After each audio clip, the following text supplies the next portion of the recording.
Good evening, everyone. Welcome to Aspirant Dream Civil Services.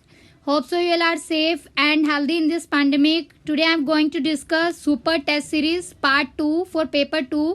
Already super test series part 1 release हो गया है paper 1 के लिए भी और पेपर 2 के लिए भी. अगर आपने वो वीडियोस नहीं देखी हैं तो डिस्क्रिप्शन बॉक्स पे लिंक प्रोवाइडेड है, आप उन वीडियोस को जरूर देखें. और थ्योरी के लिए भी क्लास 1 की एक वीडियो रिलीज हुई है तो वो वीडियो भी आप जरूर देखें.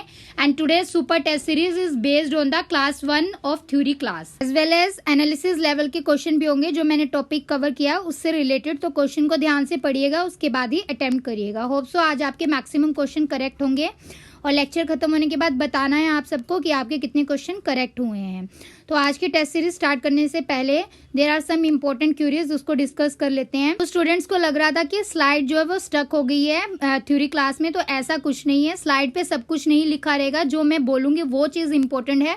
तो आप ध्यान से वीडियो को सुनिए और वही ज़्यादा ज़रूरी है. तो वीडियो को बार बार सुनिए. अगर आपको कुछ समझ नहीं आता है थ्योरी से रिलेटेड तो आप क्वेश्चन पुटअप कर सकते हैं कमेंट सेक्शन में.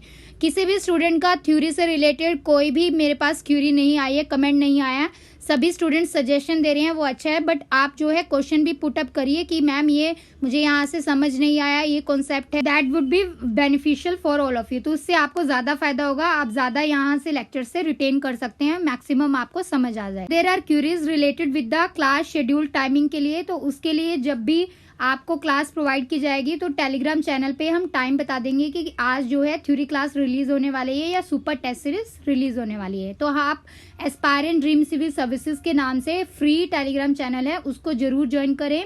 और वैसे मैं आपको बता देती हूँ कि जैसे आज सुपर टेस्ट सीरीज पेपर 2 के लिए है तो नेक्स्ट वीडियो में पेपर 1 के लिए सुपर टेस्ट सीरीज प्रोवाइड करेंगे और एक दिन का गैप रहेगा टेस्ट सीरीज में और क्लास में, ताकि आप जो है वीडियो को देखें और अच्छे से रिवाइज कर सकें.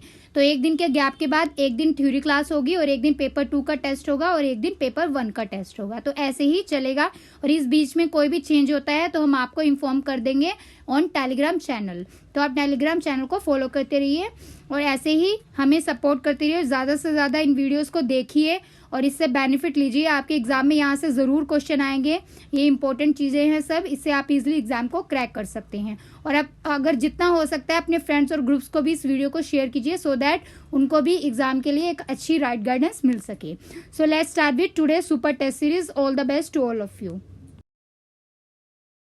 Question number 1 is, what is the main work of Ministry of Urban Development regarding solid waste management? ठोस अपशिष्ट प्रबंधन के संबंध में शहरी विकास मंत्रालय का मुख्य कार्य क्या है? Options are A to constitute central monitoring committee to monitor and review every year. B is prepare policies, plans, guidelines and identify the landfill and processing sites. C is ensure environmentally sound management till end of life of the packaging products. D option is frame national policy on solid waste management and coordinate with different states and union territories. E option is none or more than one of the above. तो आपको इसमें से main work बताना है ministry of urban development. Try to solve this question. Answer is D option. तो ministry of urban development का solid waste management के लिए मेन वर्क है कि ये नेशनल पॉलिसी बनाती है for the solid waste management with the coordination of states and different union territories involved. Question number 2 is, the analyzed biodegradable municipal waste presented the high moisture content of how much percentage? विश्लेषण किए गए biodegradable नगर निगम के कचरे ने कितने प्रतिशत की उच्च नमी सामग्री प्रस्तुत की है? Options are A 60% to 90%, B 50% to 80%, C 70% to 99%, D 65% to 95% and E none or more than one of the above. So try to give your answer in the comment section. Answer दीजिए सभी अपना. Answer is A option. So it is 60 to 90%. तो जो microbiological stand point view है उसके related ये percentage है, ये रीसेंट डाटा है। इसमें जो हीट ट्रीटमेंट दिया जाता है फॉर द म्युनिसिपल वेस्ट के लिए, वो भी आपको याद रखना है एग्जाम के लिए, वो 65 डिग्री सेल्सियस पर दिया जाता है फॉर 20 मिनट्स के लिए। और ये सफिशिएंट होता है कि जो माइक्रोबायोलॉजिकल क्वालिटी है उस सैंपल की वो इंश्योर हो जाए।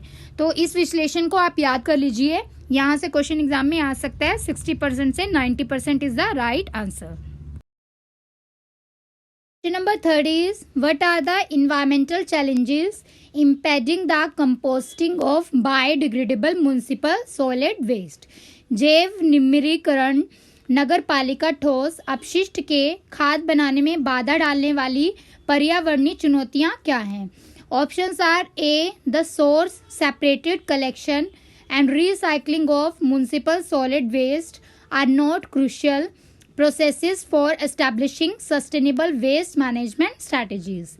B is, waste compositing should be implemented in conjunction with source separated collection to ensure the production of high quality compost. C is, odor generation is not the most challenging environmental factor for sustainable management of composting plants. D is, quality based compost classification are not recommended from the perspective of waste material recycling and environmental risk control. E is, none or more than one of the above. So try to give your answer in the comment section में अपना answer दीजिए। Answer is B option. सो जो उच्च गुणवत्ता वाली खाद होती है उसके उत्पादन को सुनिश्चित करने के लिए अपशिष्ट खाद को स्रोत से अलग संग्रह के संयोजन के साथ लागू किया जाना चाहिए। यही एक most challenging composting of biodegradable municipal waste की इम्पैक्टिंग चैलेंज है। तो यहाँ पर जो अदर स्टेटमेंट्स है वो इनकरेक्ट है। यहाँ पर सब में नोट दिया है, उसकी जगह नोट नहीं आएगा, ये सब करेक्ट हो जाएंगे। तो आप नोट हटा के इसको लर्न कर सकते हैं स्टेटमेंट्स को। Question number 4 is, how the potential reuse of biodegradable municipal solid waste are feedstock in vermicomposting. Vermi में फीड स्टॉक के रूप में बायोडिग्रेडेबल नगर पालिका ठोस शिष्ट का संभावित पुनः उपयोग कैसे करें? तो आपको इसमें से करेक्ट ऑप्शन बताना है कौन सा है। A is, vermicomposting offers the excellent potential to promote safe, hygienic and sustainable management of biodegradable municipal solid waste. B option is, through vermicomposting, municipal solid waste such as city garbage, household and kitchen waste, vegetable waste, paper waste and human feces and other could be sustainably transformed into organic fertilizer. C is, vermicompost provide great benefit to agricultural, soil and plants. D is, earthworms are sensitive to their environment and require the temperature, moisture content and pH and sometimes ventilation at proper level for the optimum vermicomposting process. E option is, none or more than one of the above. So try to solve this question. Answer दीजिए। Answer is E option. All statements are correct here. तो यहाँ vermi कंपोस्टेड से related सारी statement सही हैं, आप इसको यहाँ से एज इट इज लर्न कर लीजिए। Question number 5 is, which of the following process is not correct in bioreactor for 2 stage anaerobic digestion of biodegradable municipal solid waste?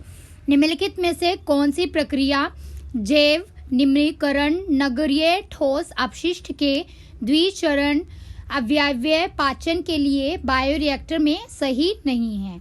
Options are A, a laboratory scale coarse membrane bioreactor develop to test its potential for enhanced degradation of biodegradable municipal solid waste.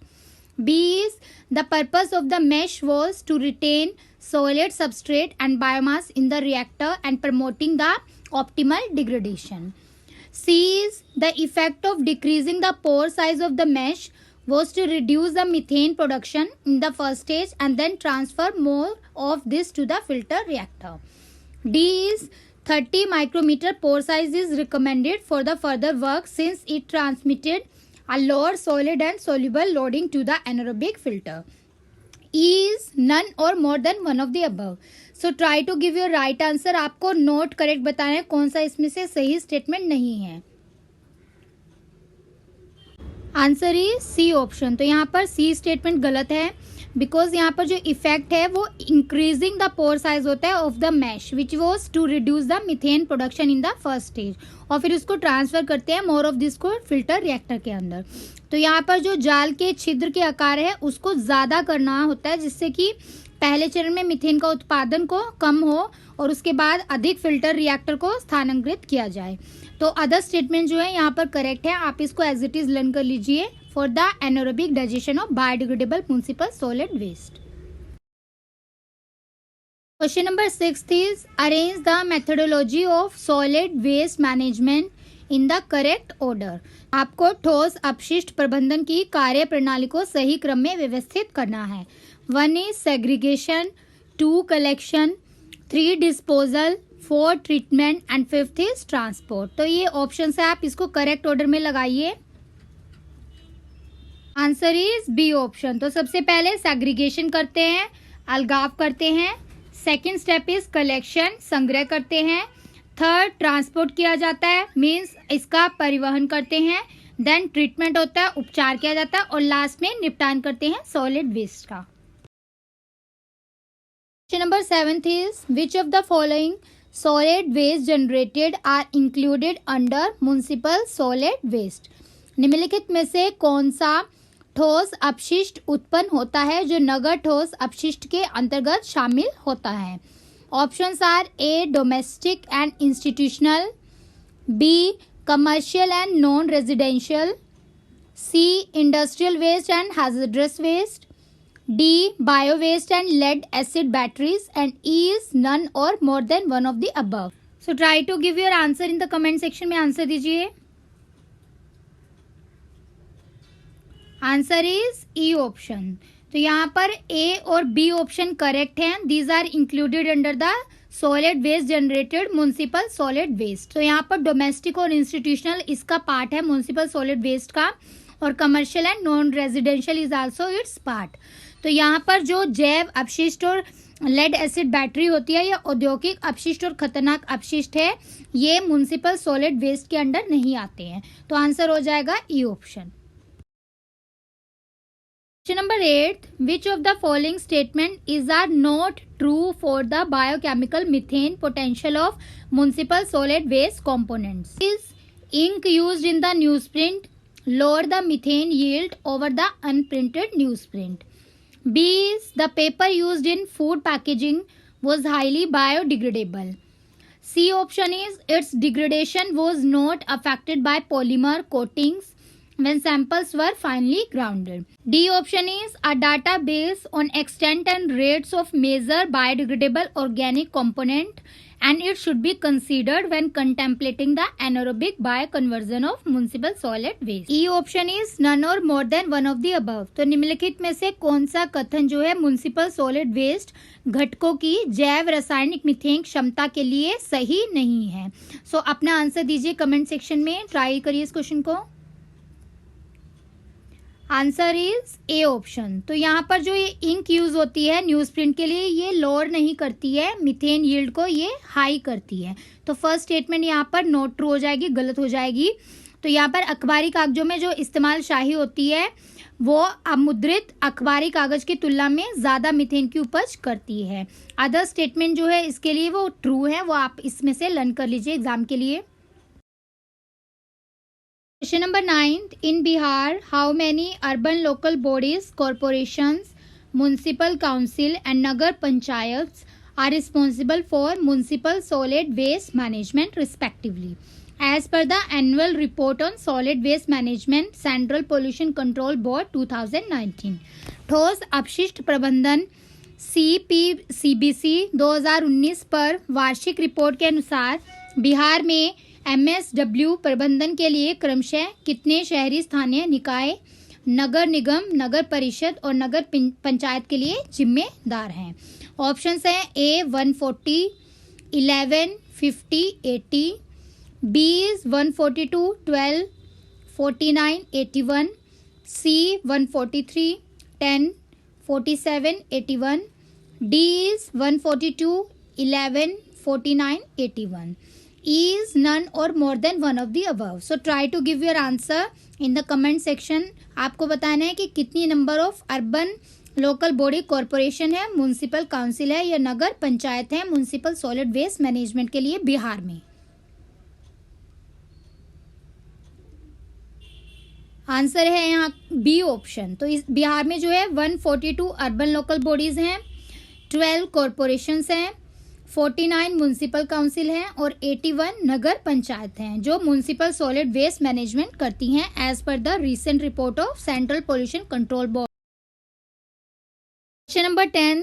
Which of the following cities are identified as model cities and town in Bihar as per the annual report on solid waste management Central Pollution Control Board 2019?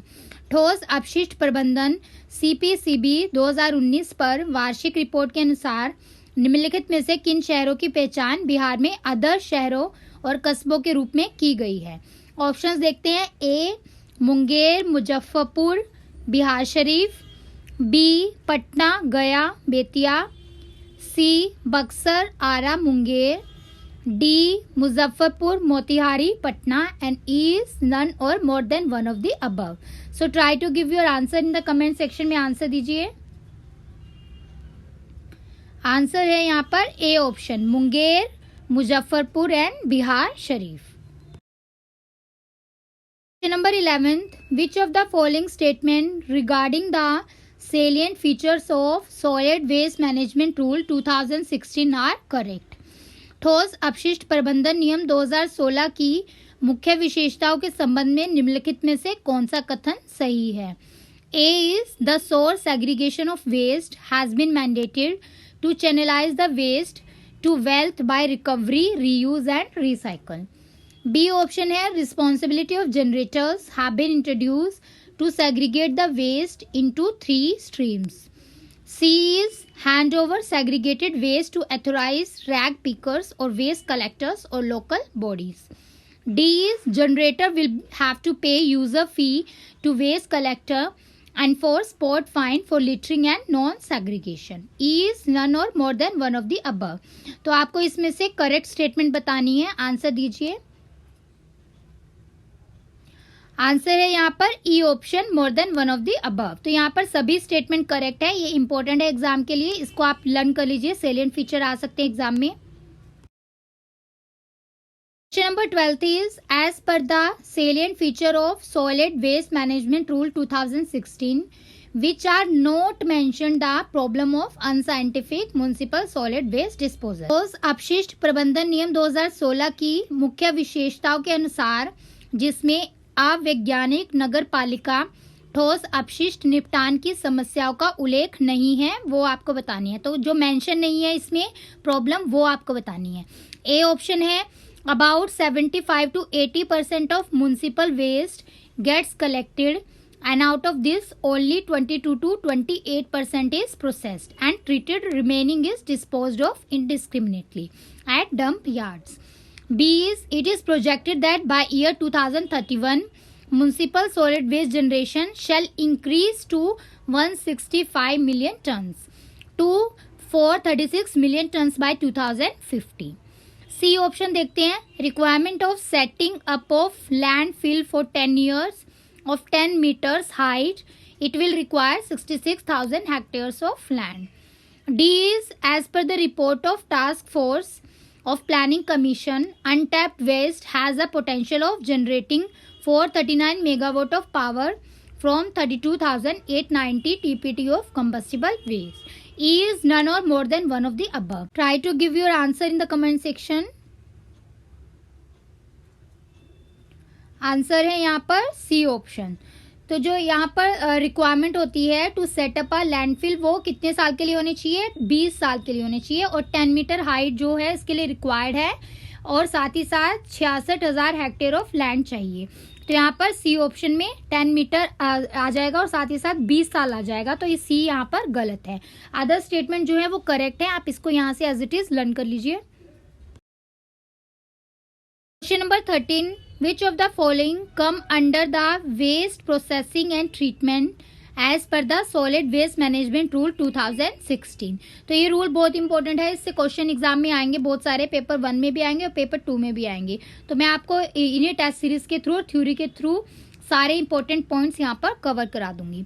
तो आपको बताना है कि ठोस अपशिष्ट प्रबंधन नियम 2016 के अनुसार अपशिष्ट प्रसंस्करण और उपचार के अंतर्गत इसमें से क्या आता है।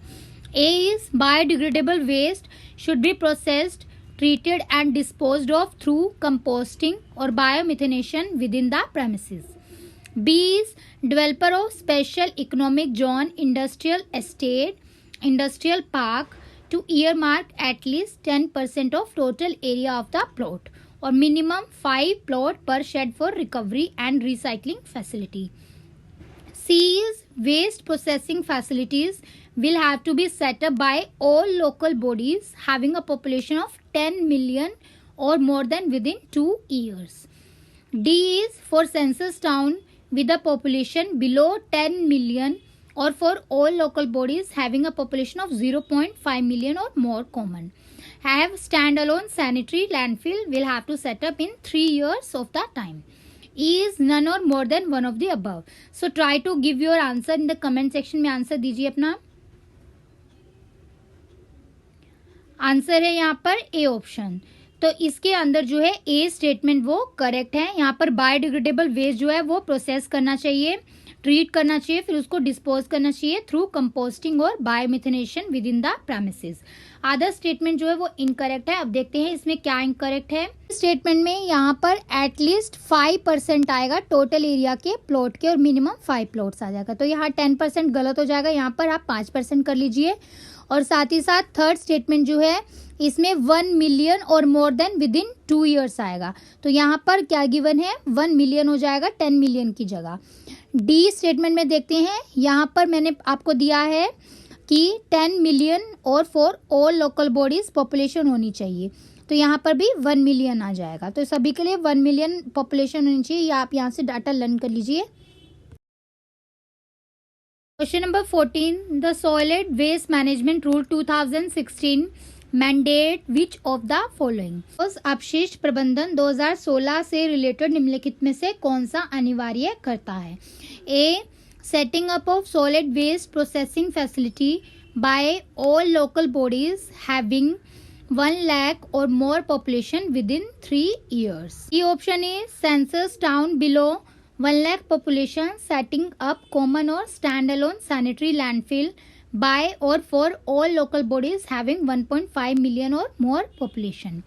C is setting up of common or regional sanitary landfill by all local bodies and census town under 0.5 million population of 2 years. D is bioremediation or capping of old and abandoned dump sites 5 years. E is none or more than one of the above. So try to give your answer. Comment section में answer दीजिए अपना। Answer is D option. तो यहाँ पर D statement correct है। ए statement में देखते हैं क्या गलत है। तो यहाँ पर जो है विद इन 2 ईयर्स होना चाहिए। पॉपुलेशन जो है it should be setting up the solid waste processing facility, 2 साल के अंदर ही उसको सेटअप करनी चाहिए। तो ए स्टेटमेंट गलत हो गई। सेकंड स्टेटमेंट में यहाँ पर जो लोकल बॉडीज हैं उनको 0.5 मिलियन और मोर पॉपुलेशन के अंडर ही census town below 1 lakh population में अगर वो common stand alone sanitary landfill settle करना है तो वहाँ पर 0.5 मिलियन और या उससे ज़्यादा पॉपुलेशन होनी चाहिए। तो ये भी गलत हो जाएगा। सी स्टेटमेंट में देखते हैं, यहाँ पर setting up of common or regional sanitary landfill by all local bodies census town under 0.5 million population 3 years आ जाएगा। तो 2 ईयर की जगह यहाँ पर 3 ईयर आप लर्न कर लीजिए। डी स्टेटमेंट करेक्ट है, आंसर डी हो जाएगा। Question number 15, which of the following are correct steps in the vermicomposting process. Vermicomposting प्रक्रिया में निम्नलिखित में से कौन से सही कदम है। A is type of composting in which certain species of earthworm are used to enhance the process of organic waste conversion and to produce a better end product. B is a wide range of organic residues such as straw, husk, leaf, weeds, etc. converted into vermicompost. C is earthworm consume organic waste and reduce the volume by 40 to 60%. D is moisture content of casting ranges between 32 and 66% and the pH is around 7. E is none or more than one of the above. So try to give your right answer. Comment section में answer दीजिए. Vermi composting भी exam के लिए बहुत important है. Answer है यहाँ पर ई ऑप्शन. तो ऑल स्टेटमेंट्स आर करेक्ट. सभी करेक्ट स्टेप है. इसको आप एज इट इज यहाँ से याद कर लीजिए एग्जाम के लिए. Question number 16. What are the applications of vermicompost process? Vermicompost प्रक्रिया के अनुप्रयोग क्या हैं? A, the worm casting contain lower percentage of both macro and micro nutrients than the garden compost. B is it benefit the environment by increasing the need for chemical fertilizer and decreasing the amount of waste going to landfill. C is it enhances the plant growth, suppresses the disease in plant, increases the porosity and microbial activity in the soil, and it improves the water retention and aeration. D is fine worm cast is poor in NPK, nitrogen, phosphate and potassium which are in the readily available form and they are released within a month of application. E is none or more than one of the above. So try to give your answer. Comment section में answer दीजिए. Answer यहाँ पर है सी option. तो सी statement correct है. ए statement के अंदर जो वर्म कास्टिंग होती है इसमें हायर परसेंटेज होनी चाहिए दोनों की, मैक्रो की भी और माइक्रो न्यूट्रिएंट्स की. स्टेटमेंट में देखते हैं क्या गलत है. तो ये बेनिफिट करता है इन्वायरमेंट के लिए, पर्यावरण को फायदा पहुंचाता है बाय डिक्रीजिंग द, कम करके जो भी नीड है केमिकल फर्टिलाइजर का कम से कम इस्तेमाल करना चाहिए. And it also decrease the amount of waste going to landfill. C statement में देखते हैं क्या गलत है.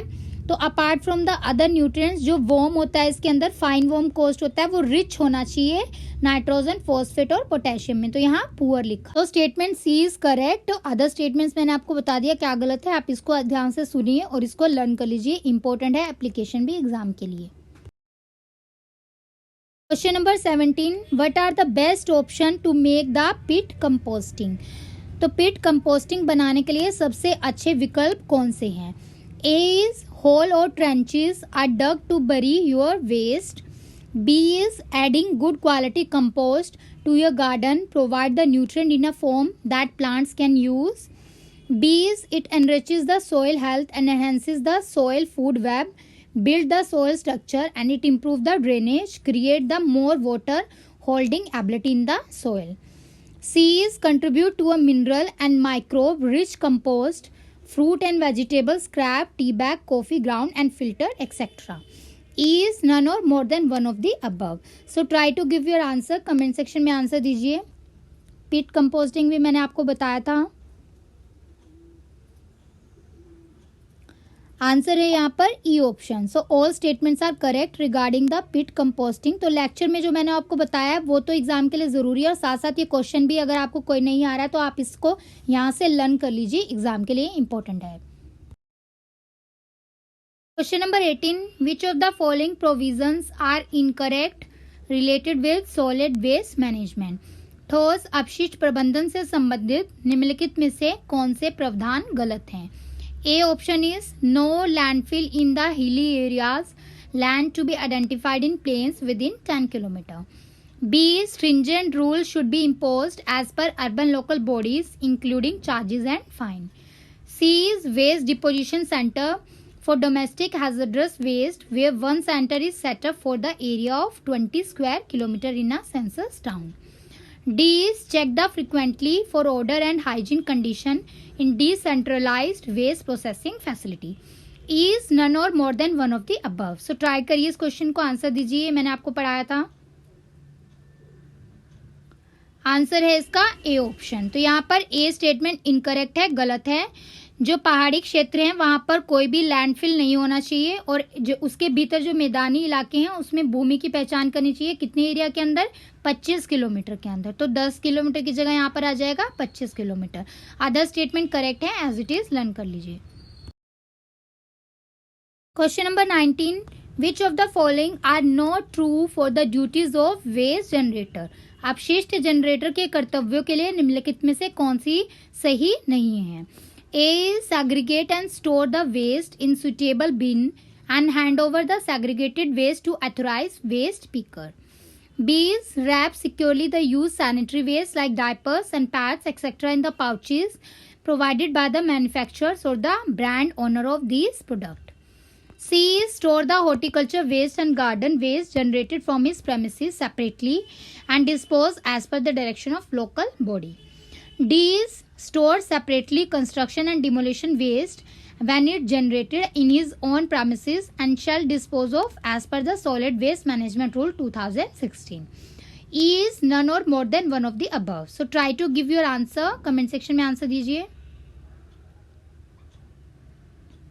आंसर है यहाँ पर डी ऑप्शन. तो सभी स्टेटमेंट ट्रू है, बस डी स्टेटमेंट गलत है बिकॉज ये जो स्टोर करना होता है सेपरेटली कंस्ट्रक्शन और डिमोलिशन वेस्ट को, this is as per the construction and demolition waste management rule 201 के अकॉर्डिंग है. तो यहाँ पर सॉलिड वेस्ट मैनेजमेंट रूल 2016 नहीं आएगा. डी स्टेटमेंट गलत है, अदर स्टेटमेंट सही है, आप इसको लर्न कर सकते हैं. Question number 20. Which of the following interventions are not included under Solid Waste Management Rule 2016? निम्नलिखित में से कौन सा हस्तक्षेप ठोस अपशिष्ट प्रबंधन नियम 2016 के तहत शामिल नहीं है? A है make the waste management an inherent responsibility of the generator. B option is enforced to manage the waste in partnership with the state level bodies. C is encouraged to strive for the ways to make the waste management efficient. D is should cover the area beyond the municipal limits. And E is none or more than one of the above. So try to give your answer. Comment section में answer दीजिए. Note true बताना है, कौन सा गलत है इसमें से. आंसर है बी ऑप्शन. तो यहाँ पर बी गलत है बिकॉज यहाँ पर लोकल लेवल बॉडीज आएगा, स्टेट लेवल बॉडीज नहीं आएगा. जो मैनेज करना होता है वेस्ट उसको एनफोर्स करने के लिए, इम्प्लीमेंट करने के लिए लोकल बॉडीज की सहमति जरूरी है. और अदर स्टेटमेंट्स करेक्ट है, उसको आप इससे याद कर लीजिए. Question number 21. Social, economical and ecological equity is the necessary condition for achieving which of the following? सामाजिक, आर्थिक और पारिस्थितिक समानता प्राप्त करने के लिए आवश्यक शर्त क्या है?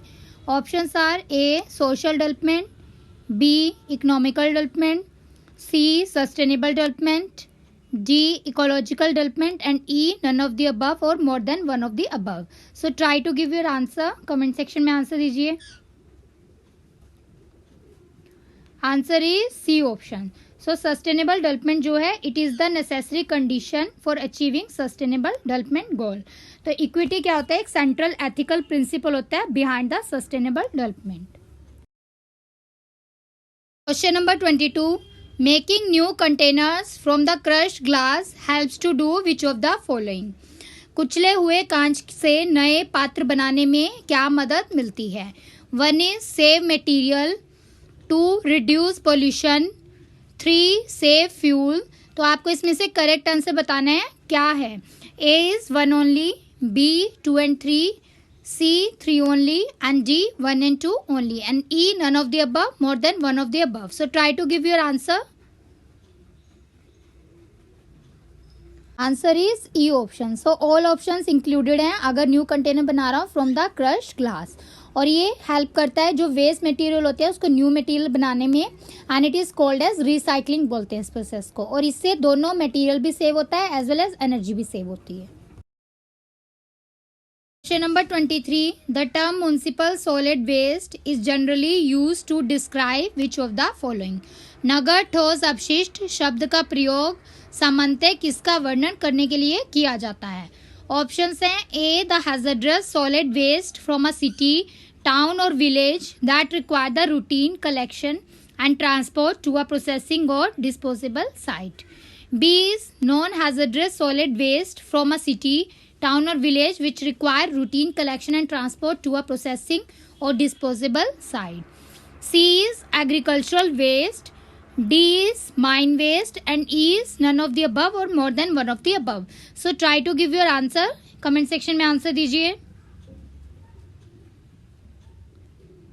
Answer is B option. तो जो नॉन हैजर्डस सॉलिड वेस्ट होता है किसी भी सिटी, टाउन या विलेज में से, तो इसका रूटीन कलेक्शन किया जाता है जैसा कि मैंने आपको बताया था, फिर ट्रांसपोर्ट करते हैं इसको प्रोसेसिंग यूनिट के पास और डिस्पोजेबल साइट के पास.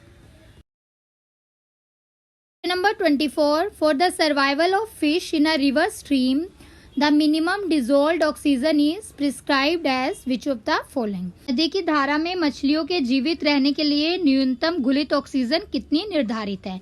A is 1 parts per million, B 3 parts per million, C 4 parts per million, D 5 parts per million and E is none of the above, more than one of the above. So try करिए इस question को, answer दीजिए. Answer है इसका C option, 4 parts पर million. तो dissolved oxygen क्या होता है? एक अमाउंट ऑफ ऑक्सीजन होता है जो प्रेजेंट होता है किसी भी वाटर बॉडी के अंदर. तो जो वाटर बॉडी होती है वो ऑक्सीजन रिसीव करती है एटमॉस्फेयर से और एक्वेटिक प्लांट से. तो जो रनिंग वाटर होता है, जैसे कि जो स्विफ्ट मूविंग स्ट्रीम वाटर हो गया, वो डिजोल्व करते हैं ज़्यादा oxygen than the still water से किसी भी पॉन्ड या लेक के अंदर. तो ये क्वेश्चन भी एग्जाम के लिए इंपॉर्टेंट है. पूछ सकते हैं कि बहता हुआ पानी में ज़्यादा डिजोल्व ऑक्सीजन होता है या रुके हुए पानी में. तो जो रनिंग वाटर होता है उसमें ज़्यादा डिजोल्व ऑक्सीजन होता है एज कम्पेयर टू जो स्टिल वाटर होता है किसी भी तालाब के अंदर. Question number 25. What is true about the aerobic bacteria? Aerobic bacteria के बारे में से इसमें से क्या सही है? 1 is it flourish in the presence of free oxygen. 2 is it consume the organic matter as their food. 3rd is oxidize the organic matter in sewage. So select the correct answer from the given below. A is 1 only, B 2 and 3 only, C 3 only and D is 1 and 2 only and E none of the above or more than one of the above. So try करिए इस question को, answer दीजिए comment section में. Answer is E option. So all options are related with the aerobic bacteria. Question number 26. What is the pH value of normal rain? सामान्य वर्षा का pH मान क्या होता है? A is between 5.0 and 5.5, B is between 3.0 and 3.5, C is between 1.0 and 2.5 and D is 6.0 and 7.5. E is none of the above, more than one of the above. So try to give your answer in the comment section में, answer दीजिए. Answer है इसका A option, it is between 5.0 and 5.5. तो जो normal clean rain होती है उसका pH होता है 5 से 5.5 के बीच में. वो स्लाइटली एसिडिक होती है. और जब रेन कंबाइन हो जाती है सल्फर डाइऑक्साइड या नाइट्रोजन ऑक्साइड के साथ, तो और ये प्रोड्यूस की जाती है from the power plant and automobiles, तो रेन जो है वो ज़्यादा एसिडिक हो जाती है comparatively. Question number 27. Which of the following is used in the production of plastic? Plastic के उत्पादन में निम्नलिखित में से कौन सा उपयोग होता है? ऑप्शन है 1 मर्करी, 2 लेड, 3 पॉलीविनाइल क्लोराइड. तो आपको इसमें से करेक्ट कोड बताना है. A 1 only, B 2 and 3 only, C 3 only and D 1 and 2 only and E none of the above, more than one of the above. So try to give your answer. Comment section में answer दीजिए. Answer है इसका C option. तो यहाँ पर polyvinyl chloride जो है it is use in the production of plastic. तो प्लास्टिक जो होते हैं they are derive from the natural organic material, जैसे कि सेलुलोज हो गया, coal, natural gas, salt and crude oil. तो क्रूड ऑयल जो होता है वो मिक्सचर होता है 1000 ऑफ कंपाउंड्स का which is need to be processed before it can be used. तो इसको यूज़ करने से पहले इसकी प्रोसेसिंग होती है. Question number 28. Eucalyptus is the dominant species of trees in which plant kingdom? Eucalyptus किस पादप साम्राज्य में वृक्षों की प्रमुख प्रजाति है? Options are A Australian kingdom, B neotropical kingdom, C boreal kingdom and D cape kingdom and C is none और more than one of the above. So try to give your answer. Comment section में answer दीजिए. Answer है इसका A option, Australian kingdom. तो जो Australian floristic kingdom होता है ये ऑस्ट्रेलिया में होता है और ये नेबरिंग आइलैंड में भी पाया जाता है which are surrounding the seas और ओशन के आसपास के एरिया में. तो जो डोमिनेंट स्पीशीज होते हैं ट्रीड के इस किंगडम में उसको यूकेलिप्टस कहा जाता है. Number 29. The species of plant kingdom belong to the category of cryptophytes that bear the buds in the form of bulbs and tubers which are buried in the soil. पौधों के साम्राज्य की प्रजातियां क्रिप्टोफाइट्स की श्रेणी से संबंधित है जो मिट्टी में दबे हुए बल्ब और कंद के रूप में कलियों को सहन करती है. A is Paleotropic Kingdom, B is Cape Kingdom, C Boreal Kingdom, and D is Neotropical Kingdom, and E none of the above and more than one of the above. So try to give your answer. Comment section में answer दीजिए.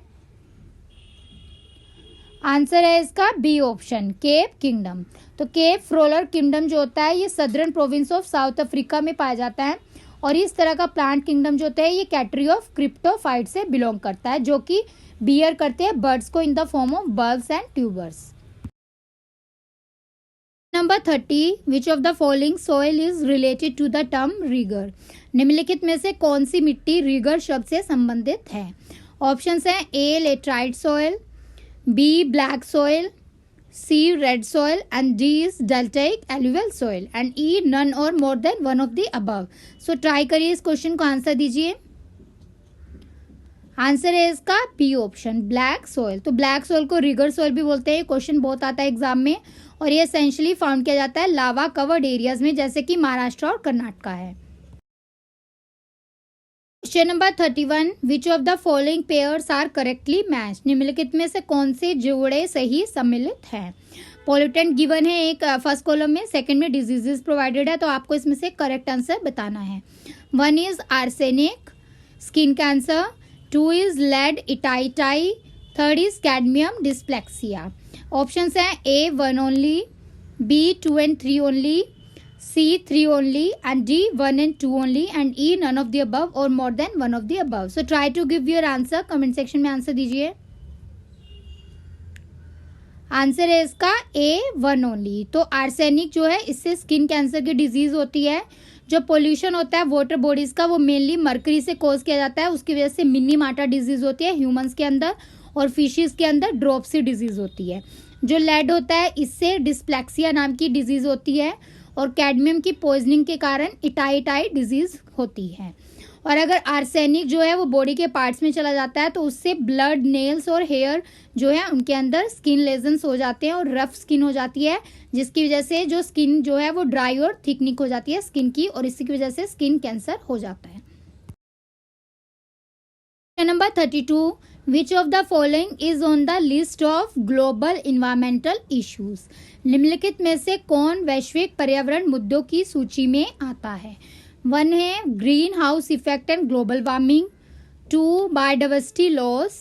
3 afforestation. तो आपको correct code इसमें से बताना है. A is 1 only, B 2 and 3 only, C 3 only, and D 1 and 2 only, and E none or more than one of the above. So try करिए इस क्वेश्चन को आंसर दीजिए. इंपॉर्टेंट क्वेश्चन है ये भी.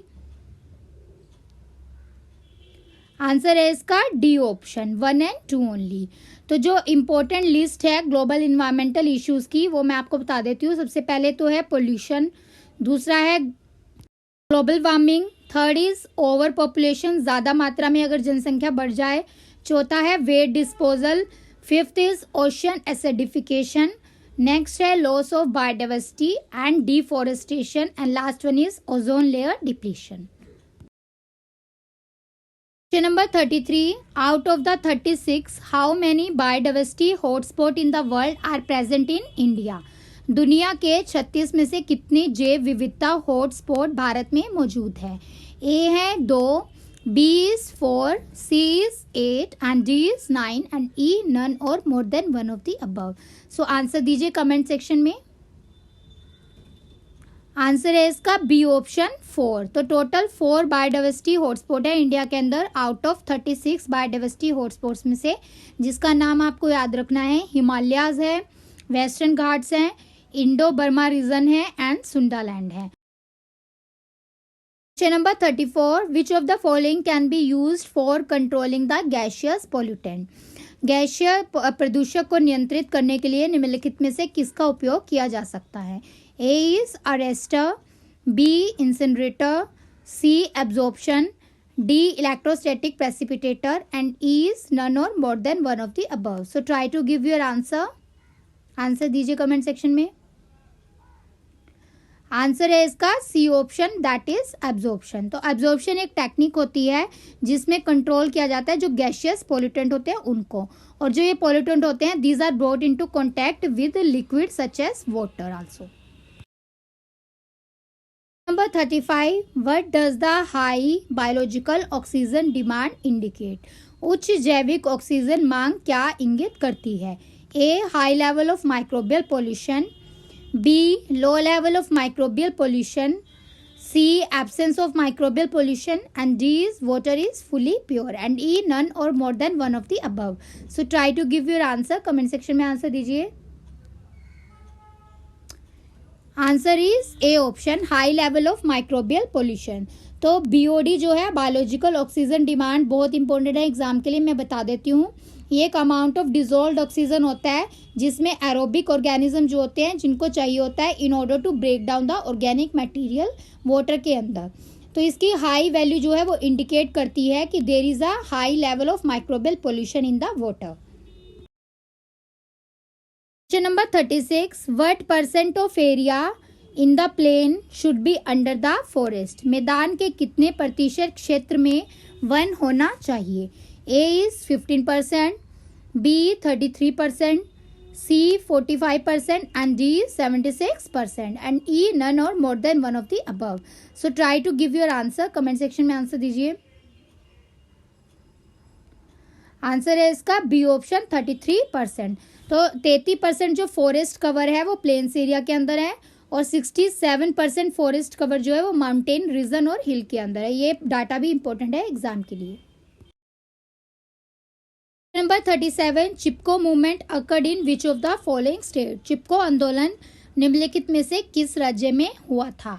ए, Madhya Pradesh, B, Bihar, C, Kerala, and D, Maharashtra. E, none और more than one of the above. So try to give your answer in the comment section. Answer दीजिए. Answer है इसका E option, none of the above. तो Chipko movement मैंने आपको पहले भी बताया था, इंपॉर्टेंट है. ये फॉरेस्ट कंजर्वेशन मूवमेंट है इंडिया की. 1973 में हुआ था हिमालयन रीजन ऑफ उत्तराखंड के अंदर, जो पहले उत्तर प्रदेश का पार्ट था और अब अलग स्टेट बन गया है. तो इसका आंसर हो जाएगा उत्तराखंड.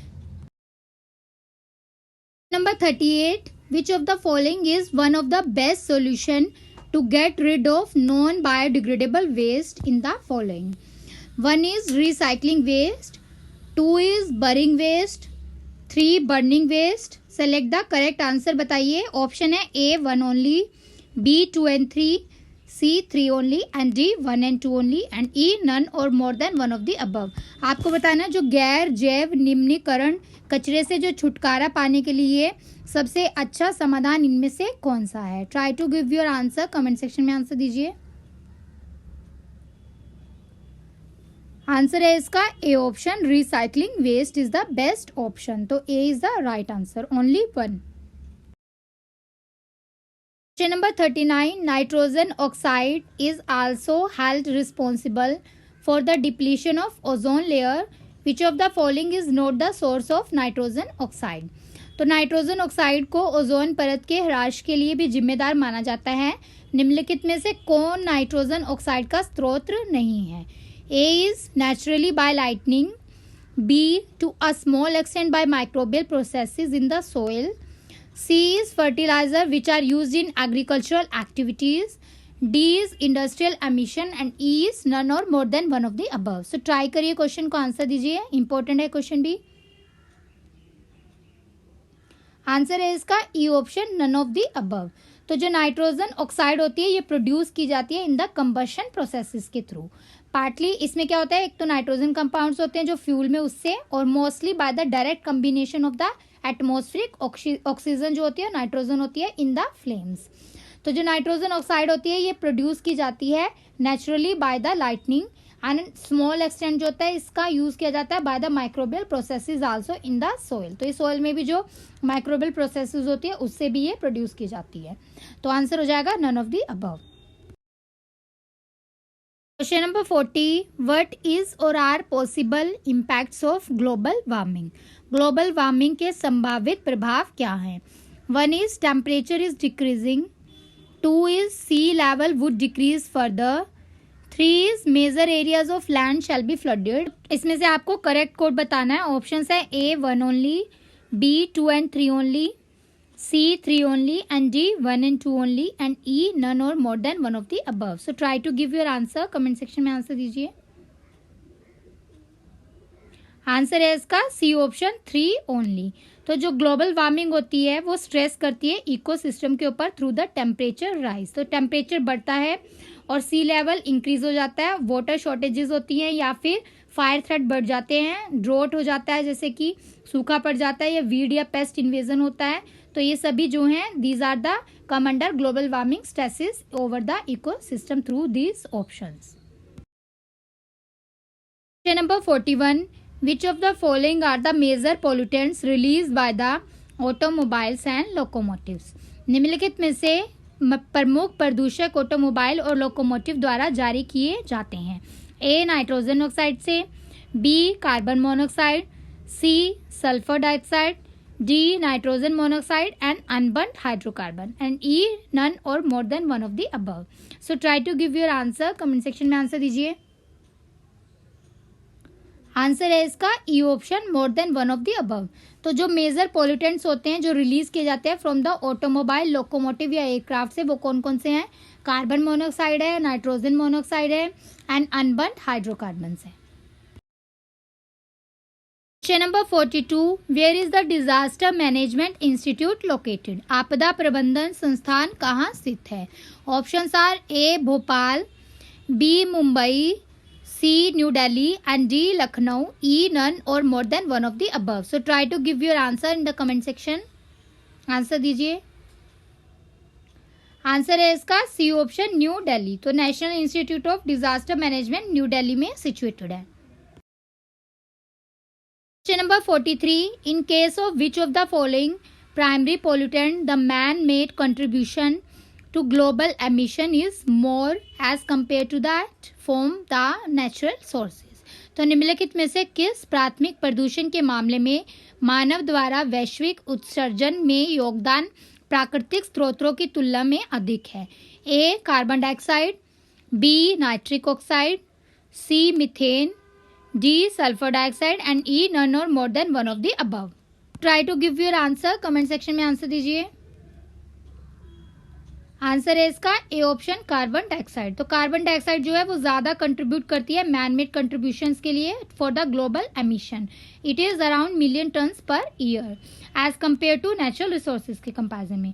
तो जो मैन मेड सोर्सेज होते हैं वो ग्लोबल एमिशन ऑफ गैसेस के लिए रिस्पॉन्सिबल होते हैं और इनको क्या बोला जाता है? Anthropogenic causes of the air pollution. Number 44. The earth summit of 1992 at Rio de Janeiro result into a convention on biodiversity which came into force in which of the following date? Rio de Janeiro में 1992 में पृथ्वी शिखर सम्मेलन के परिणाम स्वरूप जैव विविधता पर एक सम्मेलन हुआ था। निम्नलिखित में से किस तारीख को ये लागू हुआ था? A 29 of December 1993, B 19 May of 1994, C 18 January 1995, D 15 November 2000 and E none or more than one of the above. So try to give your answer in the comment section में आंसर दीजिए। Answer is A option, 29 दिसंबर 1993। तो अर्थ summit जो है वो 1992 में Rio de Janeiro में हुई थी, ब्राजील में, और ये बायोडाइवर्सिटी की कन्वेंशन है जो इम्पोर्टेंट है और इसकी डेट आपको याद रखनी है। Number 45. Which special economic zone city became the first green SEZ in India? कौन सा विशेष आर्थिक क्षेत्र शहर भारत में पहला ग्रीन SEZ बना है? Options are A Hyderabad, B Pondicherry, C Port Blair and D Kandla, E none और more than one of the above. So try to give your answer, comment section में आंसर दीजिए। आंसर है इसका D option, Kandla, Gujarat. Number 46. How many tiger reserve in India have received the accreditation of the Global Conservation Assured One Tiger Standard, that is CATS? Options are A 8, B 7, C 12, D 14 and E none or more than one of the above. So try to give your answer, comment section में answer दीजिए। Answer is D option, that is 12। तो global tiger forum और world wide forum जो है India का, उसने congratulate किया है 14 टाइगर रिजर्व ने रिसीव किया है कैट्स एक्रेडिटेशन होने पर। और कैट जो है ग्लोबली एक्सेप्टेड कंजर्वेशन टूल है और ये स्टैंडर्डाइज करता है, मैनेज करता है टाइगर्स को। Question number 47, what is the ideal temperature for survival of coral reefs? प्रवाल भित्तियों के अस्तित्व के लिए आदर्श तापमान क्या है? A is 10 to 12 degree Celsius, B 15 to 18 degree Celsius, C 20 to 21 degree Celsius, D 30 to 36 degree Celsius, and E none और more than one of the above. So try to give your answer in the comment section. Answer है इसका C option 20 to 21 degree Celsius. Question number 48, the best method of disposal of refuse to ensure the complete restriction of pathogenic bacteria is by which of the following process? रोगजनक bacteria के पूर्ण विनाश को सुनिश्चित करने के लिए कचरे के निपटान का सबसे अच्छा तरीका क्या है? A landfill, B pulverisation, C mechanical composting, D incineration, and E none और more than one of the above. So try to give your answer. Comment section में आंसर दीजिए. Answer is E option. तो इसमें A और D जो है वो correct option है, landfill and incinerator. Question number 49, which of the following constitute to soil pollution? निम्नलिखित में से कौन सा मृदा प्रदूषण का गठन करता है? ऑप्शंस हैं A mixture of plastic, B sewage sludge, C fly ash, D medical and industrial waste disposed on land, E none और more than one of the above. So try to give your answer in the comment section. Answer है इसका E option, more than one of the above. तो E में जो है सारे soil pollution भी आ जाएगा इसमें, because it is consist of the pollutants and contaminants जो सॉइल अरेंज करते हैं, जैसे कि एग्रीकल्चर प्रैक्टिसेस से, या फिर पेस्टिसाइड जो यूज़ होते हैं क्रॉप्स में, केमिकल यूज़ होते हैं, या इंडस्ट्रियल वेस्ट के थ्रू, या रेडियो एक्टिव एमिशन जो कंटामिनेट करते हैं सॉइल को with the various toxic substances. Question number 50, which of the following is not regarded as the cause of land degradation? निम्नलिखित में से किसे भूमि निम्नीकरण का कारण नहीं माना जाता है? A deforestation, B depletion of ozone layer, C agricultural mismanagement, D industrialisation, and E none और more than one of the above. So try करिए इस क्वेश्चन को, ये भी इंपॉर्टेंट क्वेश्चन है. आंसर दीजिए. Answer is B option, that is depletion of ozone layer. तो यहाँ पर ओजोन परत का ह्रास जो है it is not regarded as the cause of land degradation. ये भूमि निम्नीकरण का कारण नहीं माना जाता है. Aspirants, this is all about today's super test series for the paper 2. Hope so आप सबको पसंद आई होगी, और जल्दी से अपने कमेंट सेक्शन में बताइए आपके कितने क्वेश्चन जो हैं वो करेक्ट हुए हैं. एस्टिमेट कर लीजिए, उसके बाद बताइएगा. ऐसे ही क्वेश्चन एग्जाम में आएंगे, हम आपको सारे इंपॉर्टेंट क्वेश्चन प्रोवाइड करेंगे, as well as next theory class में भी आपको सिलेबस वाइज सारे इंपॉर्टेंट टॉपिक्स कवर कराए जाएंगे. तो आपको इससे रिलेटेड, थ्योरी से रिलेटेड कोई भी प्रॉब्लम हो तो आप कमेंट सेक्शन में पूछ सकते हैं, हम आपको रिप्लाई करेंगे जल्दी. और जैसे कि मैंने आपको बताया कि टेलीग्राम चैनल को जरूर ज्वाइन कर लीजिए, वहीं पर सारा क्लास का शेड्यूल रहेगा, और वीडियोस के जो टेस्ट सीरीज के पीडीएफ हैं वो नेक्स्ट वीडियो रिलीज होने से पहले टेलीग्राम चैनल पर आपको प्रोवाइड कर दिया जाएगा. तो टेलीग्राम चैनल जो है एस्पायरेंट ड्रीम सिविल सर्विसेज के नाम से, उसको भी ज्वाइन कर लीजिए. और यूट्यूब चैनल पर अगर आप नए हैं तो चैनल को सब्सक्राइब कर लीजिए, और ज़्यादा से ज़्यादा इसको अपने फ्रेंड्स के साथ शेयर कीजिए, हमें ज़्यादा से ज़्यादा सपोर्ट कीजिए, सो दैट हम इसी मोटिवेशन के साथ आपको और अच्छी प्रिपरेशन करा सके इस एग्ज़ाम के लिए. सो फ्रेंड्स, एक न्यूज़ ये है कि बीपीएससी प्रोजेक्ट मैनेजर का रिजल्ट आ गया है कल ही. हमारे चैनल से स्टूडेंट्स का मैक्सिमम जो है रिजल्ट हुआ है. जिन्होंने हमारी वीडियोस देखी थी उन्हें बहुत फ़ायदा मिला है. एंड टाइम में भी उन्होंने अगर वीडियोस देख के गए थे तो उनका एग्ज़ाम क्रैक हो गया है. वहाँ वैकेंसी कम थी, बट कुछ स्टूडेंट्स ने सीरियसली हमारे साथ प्रिपरेशन की थी, हमारी टेस्ट सीरीज़ को सीरियस लिया था, और हमारे साथ मिलकर मेहनत की थी. तो आप भी ऐसे मेहनत करिए, आप भी जो है फालतू की बातों पे ध्यान मत दीजिए, कमियां मत निकालिए, ज़्यादा से ज़्यादा इस वीडियो से सीखिए, और अगर कुछ समझ नहीं आता है फोकस करके इसको देखिए. वीडियो को आप स्लो स्पीड पे भी करके देख सकते हैं, नोट डाउन कर सकते हैं, और हमसे पूछ सकते हैं कोई भी कॉन्सेप्ट में कोई भी प्रॉब्लम हो. हिंदी मीडियम स्टूडेंट्स के लिए भी वेलकम है, उनकी क्यूरीज हम सॉल्व करेंगे. अगर आपको कुछ भी समझ नहीं आता है तो आप हमसे ईमेल आईडी के थ्रू भी पूछ सकते हैं. तो ऐसे ही हम नेक्स्ट वीडियोस आपको जल्दी प्रोवाइड करेंगे. जुड़े रहिए हमारे चैनल के साथ. Keep watching and keep preparing for the exam to crack this exam. Maximum selection हमारी वीडियोस के थ्रू जो कैंडिडेट पढ़ रहे हैं उनका हो, यही मेरी बेस्ट विशेज है. Thanks for watching this video. मिलते हैं न्यू वीडियोस के साथ जल्द ही. जय हिंद.